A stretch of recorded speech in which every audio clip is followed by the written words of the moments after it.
Hello everyone. Hi guys, welcome to my YouTube channel. তো আজি মই নলবাৰী থাকৰ পৰা আধাৰ পৰা আপোনালোকক দেখাই আছোঁ। চাওকচোন কি মানুহ আহিছে আৰু ইমান যে ভাল লাগিছে আৰু তাতকৈ বিশেষ মন্দিৰৰ ওচৰত ফাংচন চলিছে। চাওকচোন আপোনালোকে গান গাই আছে ছোৱালীবিলাকে MNC বালিকাৰ মহেন্দ্ৰ নাৰায়ণৰ ছোৱালীবিলাকে গান গাই আছে। সুন্দৰ পৰিৱেশত ধৰি গান গাই আছে। চাওকচোন ইমান যে ভাল লাগিছে। নলবাৰী ৰাস বুলি ক'লে আৰু কি ক'ম আৰু মানে ভাল লাগে, আমাৰ এটা গৌৰৱ। তো চব মানুহ বহুত মানুহ হৈছে। তো আহি মানে চাকাত মানে কি ঘূৰাব, গাড়ী ঘূৰা চাম বুলি ভাবিছিলোঁ। তো তাৰ পৰা মানুহ বহুত আছে, কি ক'ম আপোনাক।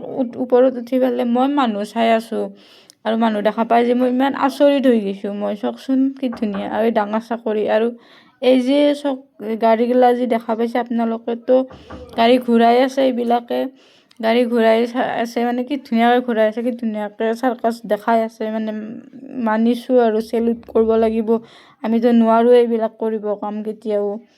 তো কি ভাল লাগিছে চাওকচোন আপোনালোকেও কেনেকুৱা লাগিছে। আৰু যদি কোনোবা নলবাৰীৰ ৰাস চাবলৈ এতিয়ালৈ অহা নাই, বাট মই চালোঁ, ভাল লাগিছে। তো আপুনিও চাব, তো চাই লওক গাইজ। কিন্তু মানিব লাগিব দিয়ক, কি ধুনীয়াকৈ দাদা দুজনে গাড়ীত বহি কি বস্তু দেখাইছে ন। আগতেও চাইছিলোঁ, চাই থাকিলে চাই থাকোঁৱে লাগি যায়। তো টিকেট কাটি চাই লৈছিলোঁ আৰু মই বেলুন লৈ পেলাই ঘৰমুৱা হ'লোঁ। আজিলৈ ভিডিঅ'টো এইখিনিয়ে। তাত অন্য এটি ভিডিঅ' লৈ লগ পাম।